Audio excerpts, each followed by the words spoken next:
It's time for Tab Talks, your weekly conversation about matters of faith. I'm your host, Debbie Campbell. And I'm your guest co host, Maggie Evans. Don't worry, Jennifer will be back with us next week, but we just kind of stole the show from her and are giving her a little break this week. So you're not. We're running with it today. Absolutely. Well, we are only 1 month into 2021, and I just want you all to know I'm already feeling overwhelmed Yep. and tired. I can tell I definitely need balance in my life.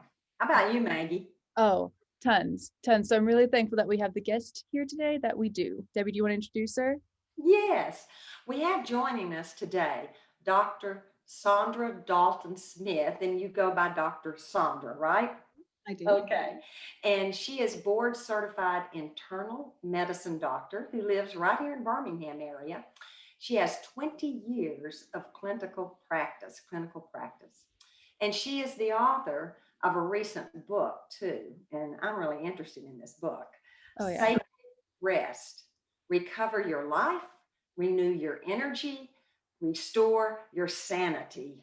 What do you think about that, Maggie? Oh, girl, I'm here for the renewing energy, especially the restoring sanity thing, because and we'll talk about this a little bit later, but one of Dr. Saundra's resources is a rest quiz. And that was quite the wake-up call for me. And so that has been the topic of for me and my husband over the weekend. So I'm really thankful that we get to have this conversation with you today.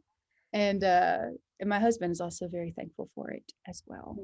Yes, Dr. Saundra, we're delighted to have you. We're just going to let you begin and share with us a little bit about yourself before we jump into the book and ideas behind it.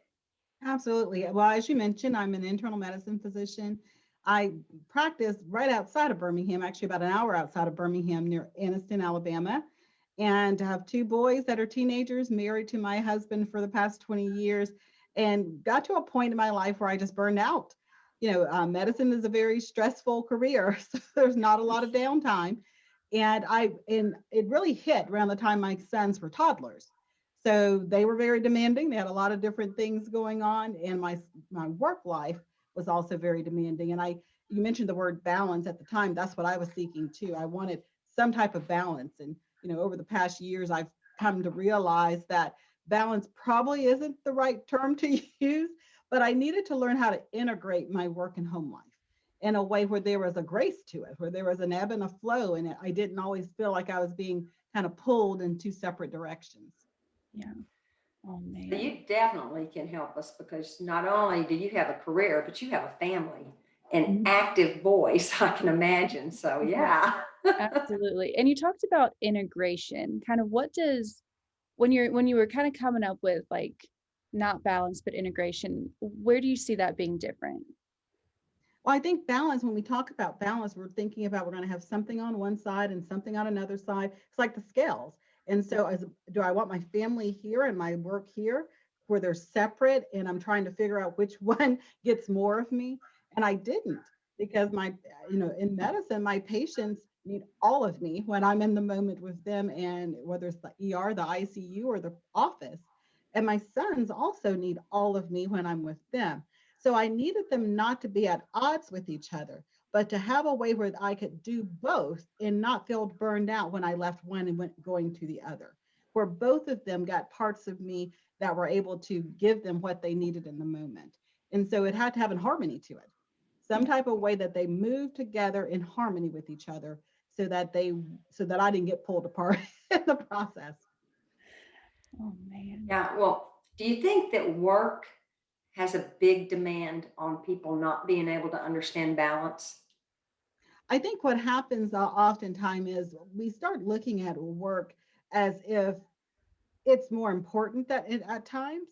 And so we put so much energy into things that are constantly demanding our attention. And when I say work, I'm not specifically just talking about like our careers, but I mean all work.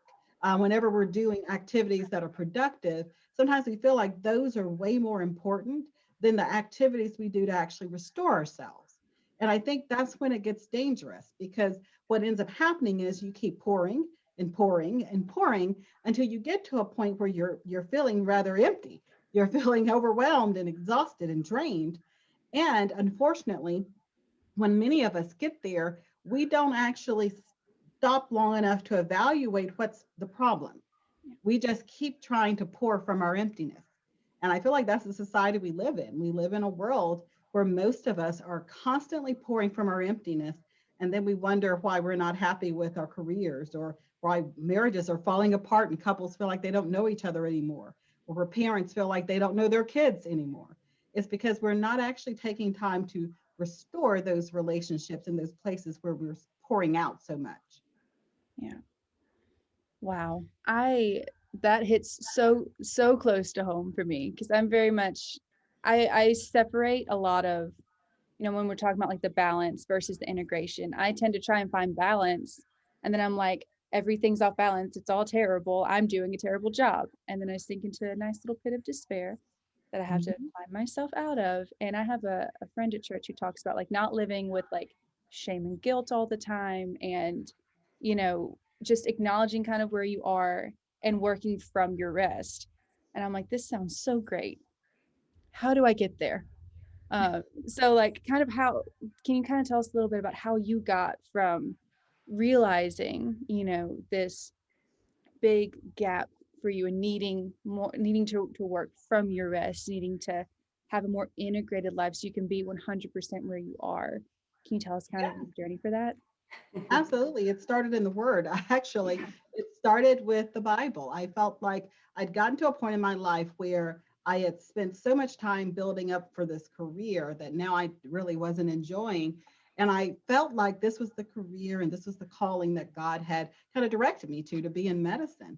So I went back to the Bible and started in the very beginning with Genesis, when it first starts talking about rest. And as I was kind of working through the Bible, and specifically, I was in Genesis for almost a year because I could not seem to get past, there's something here I'm not getting. And at one point, when I was reading through that, it finally dawned on me. We all know that man was created on the sixth day. Well, first animals, then man on the sixth day. And then on the seventh day, we hear God rested. For the first time, it dawned on me, what was man doing while God was resting? Because it doesn't talk about it specifically.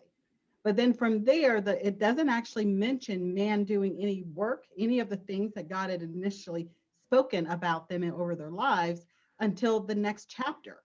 So completely past the seventh day on into the next chapter. And it was like all of a sudden I finally realized that the man's first full day was a day of rest. We were created in the middle of the sixth day. And so the first full day man had on the earth was a day of rest. It was a day in God's presence. And we'd never hear about God resting again. So it wasn't like God himself needed rest, but it was a great example of how important this concept of rest was, that even for once, God stopped during the time that man was resting to show the significance of that day. Most of us, we work with the anticipation, if we work enough and we get enough ahead of our schedules, then I have earned my ability to rest. And it's not scriptural. What scripture shows us is that we are supposed to begin in a place of rest. We begin from being filled, from being restored, from being spoken into by God. And then from there, we move out into the world to do what he's called us to do. Once I got that mindset shift, it changed everything for me. Wow. And that gives us that re-energizing, force to go out. That kind of brings to my mind, Jesus did a lot of get away to quiet places, didn't he? Absolutely. I think that is one of our best examples of the different types of rest that I talk about in the book Sacred Rest. I talk about 7 specific different types of rest.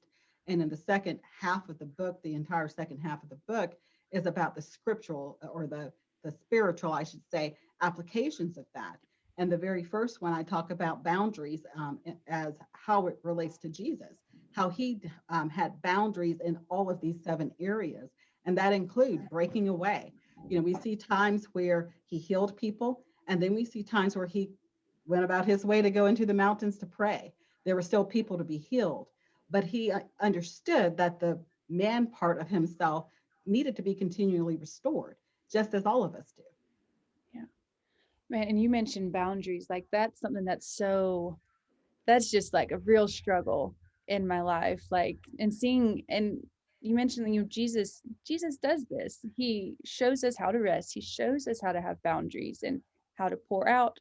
And that always strikes me as like how prideful I must be to think I don't need the same things that Jesus needed.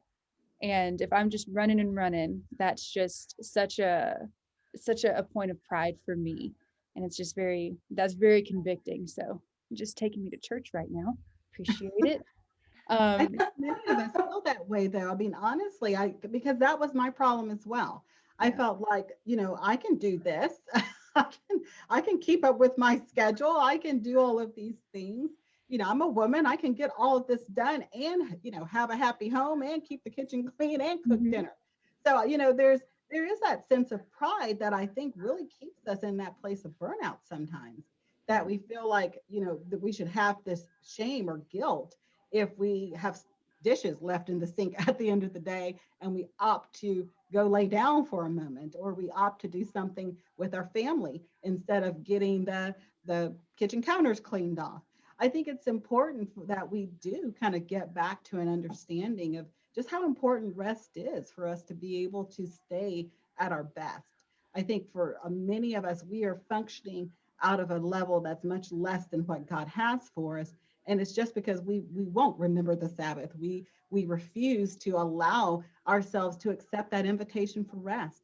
One of the best scriptures that was very convicting for me personally is from Isaiah 30:15, where it says, "In returning and rest shall you be saved, in quietness and trust shall be your strength, but you were unwilling." That last sentence, when I read that, it was as if God had spoken to me directly and said, "You are exhausted because you are unwilling to accept my invitation to rest." I said, "Come to me, all who are weary." I said, "Be still and know." You're unwilling to do any of the things I've stated to do. We are not remembering the Sabbath. We're not doing these things. And so I really had to get a conviction instead of a guilt. Yeah. And that conviction, I think, is what kind of helped me to realize if I truly want to obey God, I can't obey God when I'm exhausted because I can't really do what he's asking me to do in my exhaustion. Yeah. Yeah, that's true. It's kind of hard for us to listen even then. We just tune everything out. I tend to just kind of, I got to back it off. Um, and I have some friends that are in ministry, and that is one thing, men and women alike, because Mhm. they say, I really don't get the Sabbath off. And yet during the week, I'm running here and running there, and I'm trying to take care of a family. Um, how do they put any of this in order and in perspective? Well, what most pastors I work with or have relationships with, they pick another day because as a physician, the hospital doesn't close on Sunday either. It's still Yeah. open, we're still sick. So they pick another day. And for a lot of people, they have to begin somewhere because if you're not honoring any form of a Sabbath or even really taking small breaks just within the middle of the day, then the thought of taking an entire day almost feels overwhelming and undoable. So I tell some people start with Sabbath periods within your week. Pick a time that you are going to break away and just have some time to kind of downgrade all your noise and all the TV and the gadgets and the social media and just spend time in God's presence. Just spend time being filled back up and being restored in his presence. And so that could be for a pastor who works on every Sunday, that could be Monday, because on Sunday they've poured out heavily, whether Hmm.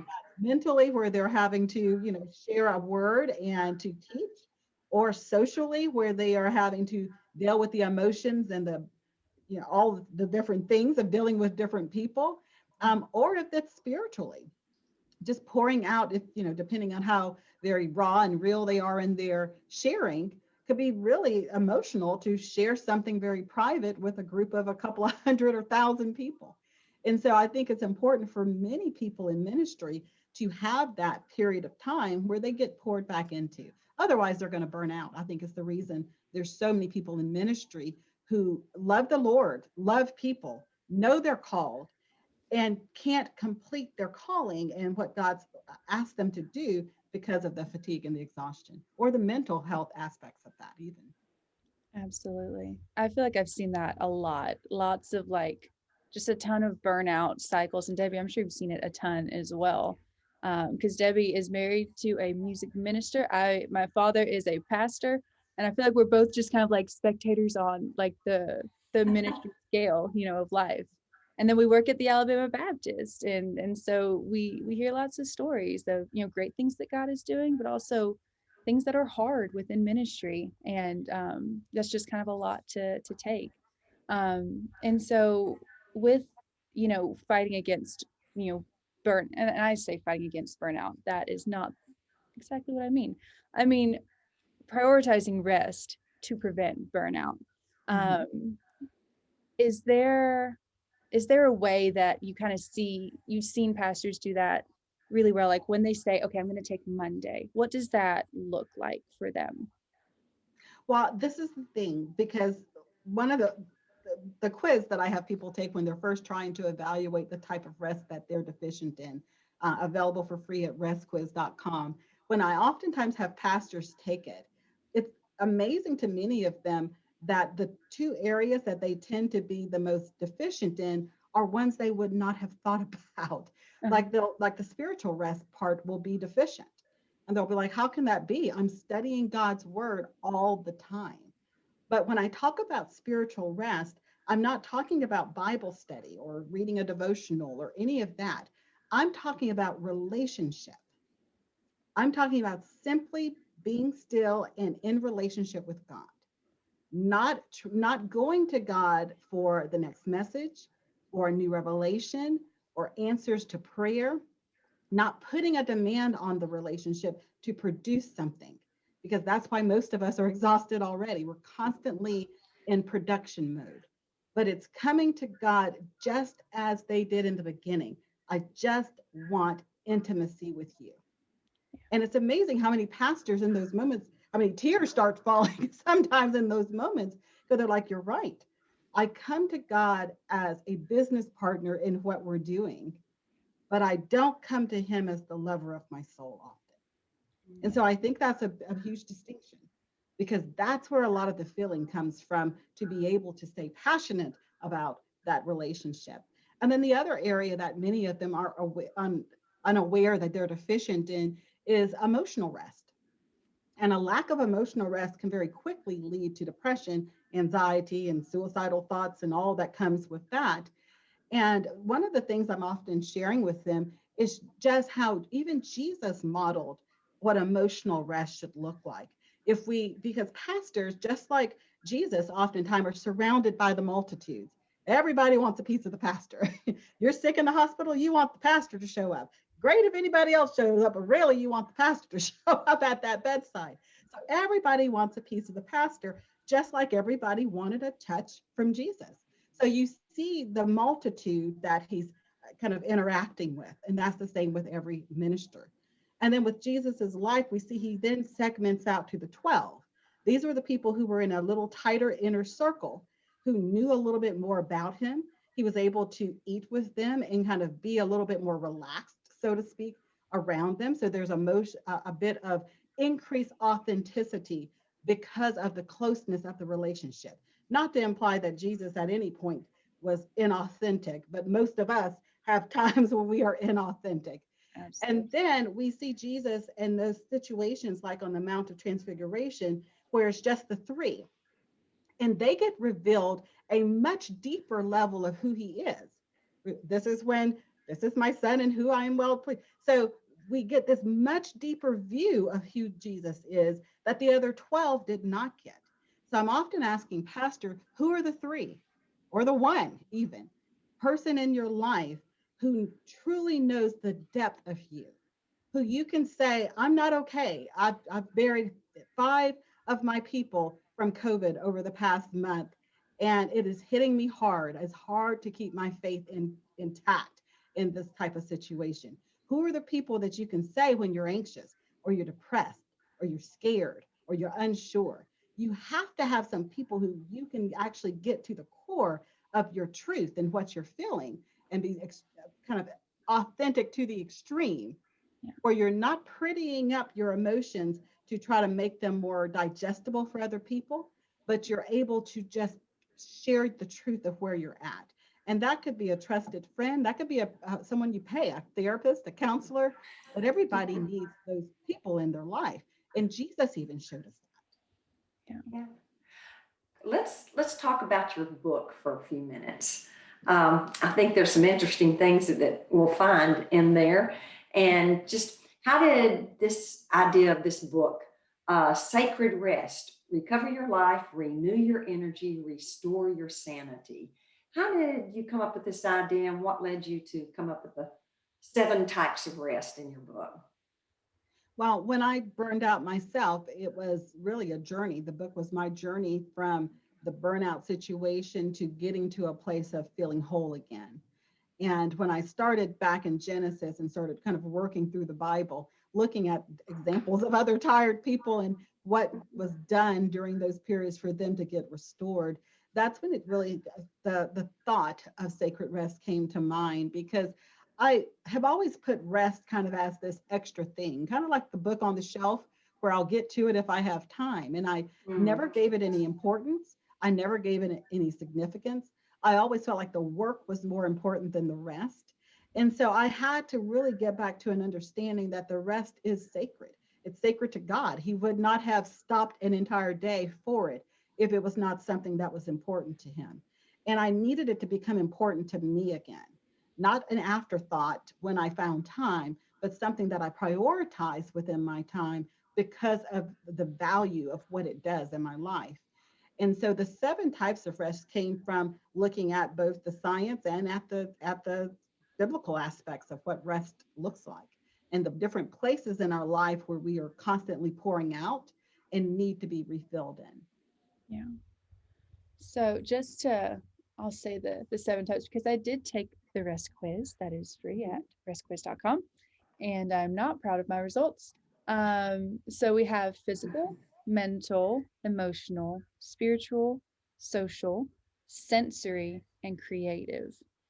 And I think that several, like I would say 4 out of the 7, or 5 out of the 7, I'm like, okay, yeah, this makes sense to me.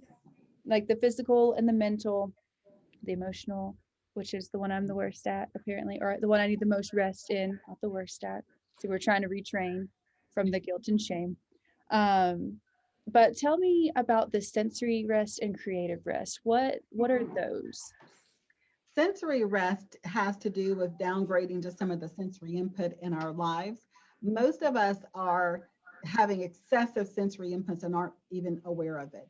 From the lights that are in our homes to the background noises that are around us, whether that's kids talking in the background while you're trying to work from home, or TVs that are playing that no one's watching, to the notifications on your phone or your watch even now that goes off, that kind of interrupts your day and gives extra sensory input. And the issue with all the sensory input that we experience is, for a lot of people, it actually keeps us on a low level of an adrenaline release and a cortisone release. So what happens is we get these little bursts of these hormones that are released in our body, and we're not aware of how it affecting us over time. So some people, if they have excessive sensory inputs, actually get more agitated as the day goes on. No different than like a 2-year-old who's at a birthday party. In the beginning, they're enjoying the party. 2 hours in, they're screaming their head off, mad, upset at the world because of the sensory overload. Well, now we're seeing the same things with people because their cell phones are going off every 30, 40 minutes with notifications, or they're having excessive inputs with their computer notifications going off, or just the background hum. A lot of times at conferences, people will say that they feel excessively tired and they don't understand why. Well, most conference settings, there's a background hum of people talking, of the electronic devices and things that are in the room, the microphones, all of that have kind of this background hum. And even if you're not aware of that ongoing low level sensory input, your body and your senses are aware of it. And so it drains you, even though you're not consciously aware that these things are going on at the time. And so sensory rest is just getting rid of as much of that noise and light and sounds as possible, turning off radios and TVs when you're not using them. Spend some time in silence. I think the Bible is very clear about the benefit of silence and enjoying that at times. Making sure that you're not having excessive bright lights all day long, particularly from your computers at nighttime. If you're still on your gadgets, to make sure that you're downgrading the brightness of the screen so that they're not causing excessive sensory input. Yeah. And then creative rest has to do with the rest we experience when we allow ourselves to enjoy beauty in whatever forms, whether that's man-made beauty like the mountains or the beach or the ocean, or if it's creative beauty like artwork or listening to music. It's very interesting. A lot of the research showed that for many people, bodies of water are ways that they experience creative rest. So when they're around these natural settings, they feel restored, they feel energized, they feel more at peace. And so we can't quantify what makes one person enjoy that creative rest more than another. It's very individualized. And so each person has to experience and really just kind of take time to evaluate where are the places where when I stop long enough to enjoy the beauty of what's been created around me, that I feel restored, and to find value in that, because most of us are using creative energy all day long. We're solving problems. We're trying to think outside of the box. We're needing to be innovative and stay on top of things mentally. And so we don't realize how much creative energy we're pouring out, but we don't have a way that we're filling that tank back up. Yeah. Yeah, the creative rest was a big one on my test. I took that quiz too, Maggie. How'd you do, And Debbie? yeah, so tell us, how can people find your book? Where can they go to find your book and to know more about your website, what you do? Yes, my main website is ichoosemybestlife.com.